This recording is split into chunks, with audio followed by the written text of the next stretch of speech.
Thank you very much, Thomas. Thank you, Yale, for this kind invitation. And thank you, everyone, for being here. It's really quite an honor and a privilege to be able to speak to everyone this morning.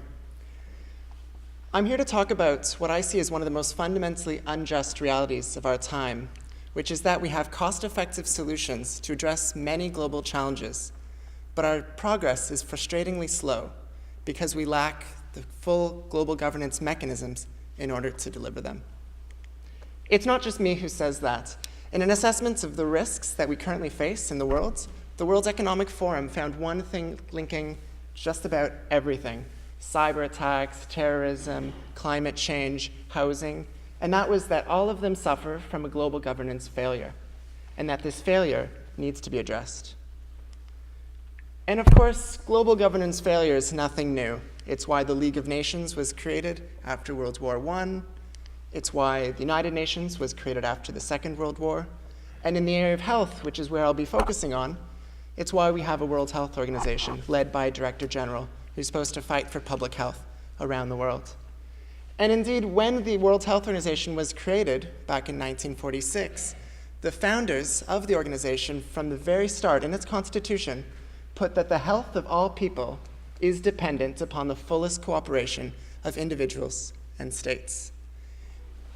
The idea was that states could come around rooms like these, everyone being civilized, everyone talking through issues, and together real challenges that the world faced could be solved in just this way. And it made sense. There were many problems that we needed global governance in order to address. There were increasingly significant transnational dimensions of issues involving multiple states, issues that transcended national borders, or simply the transfer of risks of harm or benefit across countries. There was this perception, I think that we would all agree with, which is that countries had to come together to achieve something that would have been impossible for individual countries to address on their own. And whether that means resolving a collective action problem where benefits are only accrued if multiple states coordinating, or whether it's advancing superordinate norms that embody humanity and reflect near universal values. But we're failing, or at least we're not achieving our full potential. We can see it in terms of food. We have enough food in the world, but so many people go without. We have enough water, but so many don't have access like we do. We know what's healthy, what's not healthy, and yet products become increasingly placed in our foods, becoming increasingly and perniciously more addictive and pursued by companies that increasingly are able to travel across borders much easier than refugees and have much more resources behind them than many modern countries. We have an intellectual property system that incentivizes the development of drugs for diseases where people can afford to pay high prices for the resulting drugs, and then uses what available global governance mechanisms there are to actively prevent other people who can't afford it in order from accessing it. We have laws on biological and chemical weapons, but we still have biological and chemical weapons. And as we've seen recently, they actually get used. Nobel Peace Prizes notwithstanding. And finally, pandemics. Pandemics is an example where we have had quite a lot of progress over the last decades and centuries. But I think if we were all to think deep down inside us, would we trust the current decision makers and institutions in order to handle the next pandemic? And at least for me, I'm not sure I would. I'm not sure we should. And so pandemics is actually, though, in some senses, a positive example, because if you look over some historical analysis, as I've done for previous work, we see that there's actually quite a bit of global governance change over time. So back in 1377, we had the first sort of unilateral invocation of quarantine. It was states doing things on their own, or pre-states doing things on their own. In 1851, we finally saw an international conference devoted to public health issues. In 1892, global health got its first law, its first international law. And then in 1946, plans for the World Health Organization to bring together a strong international institution addressing public health for the world. The problem, though, or one of the challenges and the concerns I have, is that all of these innovations in global governance, which are possible and we can achieve, in this case, they were always achieved by something that was not so good. So the first time, in 1377, there was the bubonic plague in Europe. Next time, 1851, there were cholera epidemics across Europe. 1892, cholera pandemics around the world. And finally, 1946, World War II. And so we don't want one of those things to happen in order to finally get us to achieve the global governance changes we need today in order to address the global governance failures that we all face. But there is maybe a silver lining in this, and that if one looks at the years, the first gap in terms of when we got an innovation in global governance to address a failure took 500 years. So we don't want that. I don't think any of us have that much patience.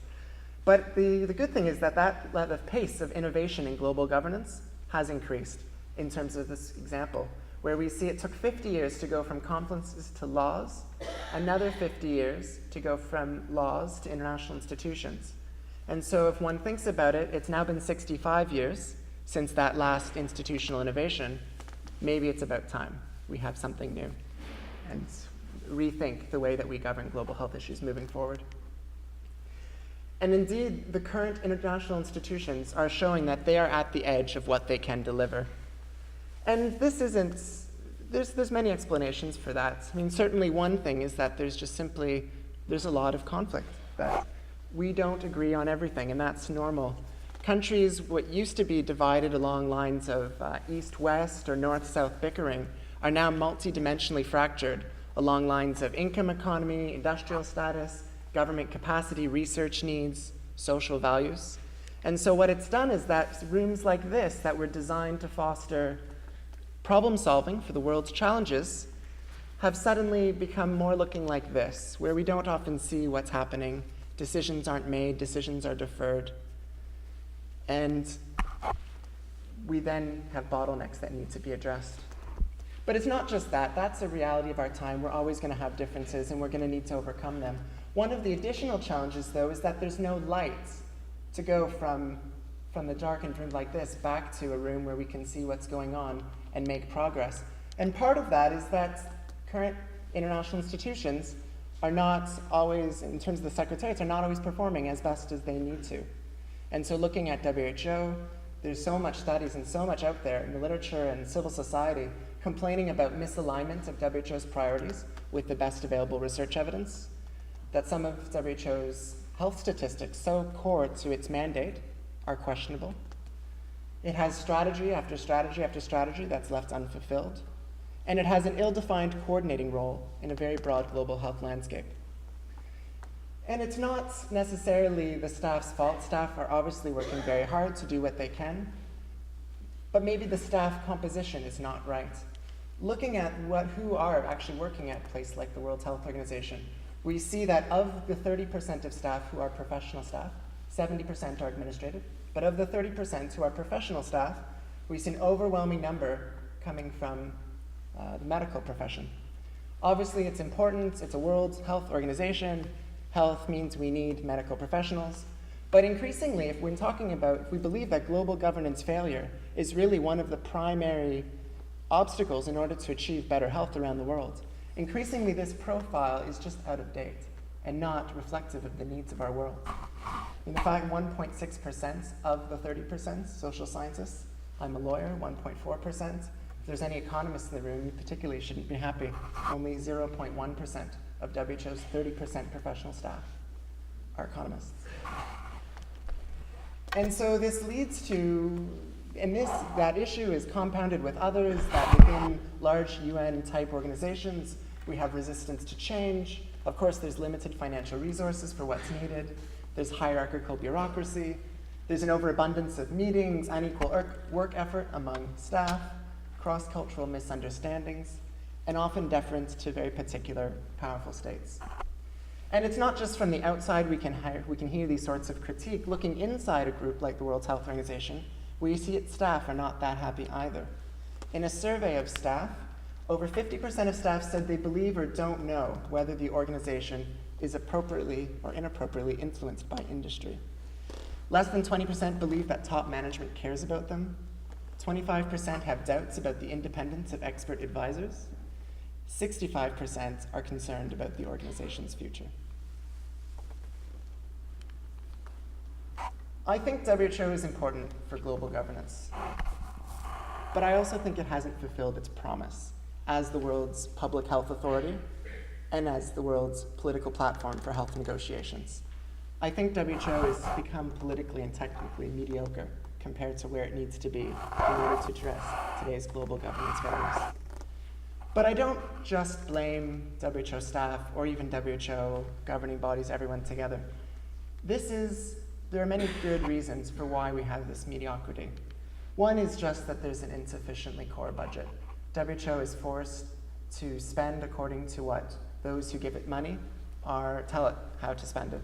Funds are increasingly earmarked.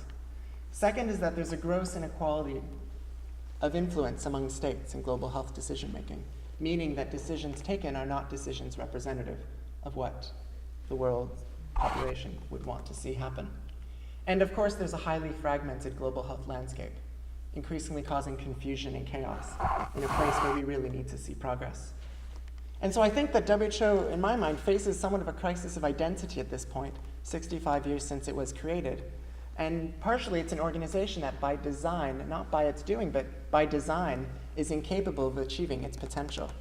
And I personally think that this is a major contributor to global health governance failures, and that it's something that if we want to achieve progress, we need to solve this global governance failure. And so part of my thinking on this is that we have this organization, we've asked it to be technically excellent, we've asked it to be a political platform, and as a result, we put those two together in one organization without proper checks and balances or safeguards. We get a counterproductive and messy institutional design. And what this results in is, in my opinion, sullied decision-making, opaque processes, unclear priorities, apprehension of bias, distraction from global health needs, and ultimately doubts about its quality. And again, I don't blame WHO staff. They're forced to walk so many tight ropes. They're asked to analyze, but never audit. They're asked to advise, but never direct. They're supposed to participate, but not interfere. They're supposed to guide, but not govern. They're supposed to lead, but never advocate. They're supposed to evaluate, but never judge. That's hard. In my mind, a politically neutral and scientifically independent public health authority is much needed at the international level. It's needed at the national level, and when we have 200 governments, it's needed even more so at the international level, where so many more actors are able to actually interfere in that work. And I think it calls for transformative changes in WHO and not simple tweaks, as might be currently happening as part of WHO reform efforts. And this is not new, and there's been, for 65 years, WHO has been around. For 65 years, academics like me and people in civil society and industry and governments have been complaining about it. And everyone at this point, we know what needs to happen. WHO needs a protected and adequate budget. It needs to be setting priorities based on the best available evidence. It needs to be impartial, have transparent leadership. It needs to be answerable. On the technical side, we know what needs to happen so it can support better political stewardship. It needs to provide states with clear strategic directions, advocacy, credibility, consensus-building partnerships. This is nothing new, and it's out there in we know what needs to be done. The challenge then is how do you achieve this? And one thing which I'll end with is that I think it is achievable, that we have these policy options, and that there are actually ways, hopefully feasible ways, in order to achieve some progress. One is on the Secretariat side. I think we need to think about how better to safeguard and specialize the Secretariat in order to fulfill WHO's dual mandate as both this world-leading public health authority as well as its role as a political platform. The second is, an alternative would be to return the executive board of WHO. The executive board is one of its three major organs, one being the World Health Assembly, the second the executive board, which takes more active involvement on issues, the third being the Secretariat. But the executive board was originally established to be a council of experts. The idea was that science was beyond politics. Of course, we know that's not true, but science, after World War II, was seen as potentially something that could bring nations together. Health was valued by all. It was a fundamental human right, and as such, it was something that could bring people together, and that it didn't need to be political. And so an executive board was created for that purpose, supposed to be composed of scientific experts. Never happened, it was political from the start. But we could return it to what the founders and what the Constitution had originally outlined. And third, perhaps most dramatic, is we can think about splitting WHO into two. One to fulfill its technical function, the other to fulfill its political platform function. And that doesn't have to be so dramatic in the sense of actually destroying an organization. It could actually be creating through division. And so there's many ways of actually going about doing these things, which I'm starting to outline. So in terms of safeguarding the Secretariat, it's not like we need to necessarily put it in a separate organization. There's some more interim things we can do. We can just have a policy on scientific independence. We can declare different parts of it autonomous. There's mechanisms within WHO's constitution to create separate institutions. There's one on the International Agency for Research on Cancer, which recently was in the news because it had wanted to declare environmental pollution as carcinogenic. So that was something it's a separate institution in a separate location away from the rest of WHO doing its work. And on the political side, WHO can also begin to build units with specialized staff who are actually capable of delivering on the functions it needs to deliver, such as communicating public health messages to lay audiences, coordinating diverse actors with divergent interests, dispute resolution, managing large programs, advocating for health in countries' capitals, and working the politics and influencing the chatter in the global corridors of power. All things which I'm sure many medical professionals, for example, are capable of doing and are doing right now, but which not necessarily training to do in medical school. And yet there are a cadre of other professionals who are specifically trained to fulfill these functions. In terms of returning the executive board to its technical origins, again, there's options. This was a technical group from the beginning. We can return it to the initial vision. And then third, splitting World Health Organization into two. One could easily imagine a dichotomizing effort, in the sense identifying which units within WHO are really serving a highly technical function, which ones are serving that function of WHO being a political platform, and then simply creating a division accordingly, where you have, instead of one executive board, maybe you have two director generals, maybe one called a chief technical officer, one called a chief political officer. And as an organization, you can have something like this, where maybe, yes, still one World Health Assembly where all the states come together as a plenary governing body once a year to decide the direction of the organization, but then a political secretariat that can be political and that can support political processes, and a technical secretariat that can have its work protected and safeguarded. So my key messages in this is that there are global governance failures which are impeding progress that we all want to see on human rights, economic justice, and global health. I think WHO is vital in addressing these challenges, but I also think it's in desperate need of institutional reform. Weaknesses are evident, solutions are clear, there are options available. Reform, though, will only be possible if member states elevate their ambitions beyond what they're currently demanding. And I think for us, the key in moving this forward in order to address human rights, achieve economic justice, promote global health, is that we need to mobilize advocates and decision makers who are willing to demand more from WHO, or to look beyond WHO for what the agency can't offer. I think global progress truly depends on it. Thank you.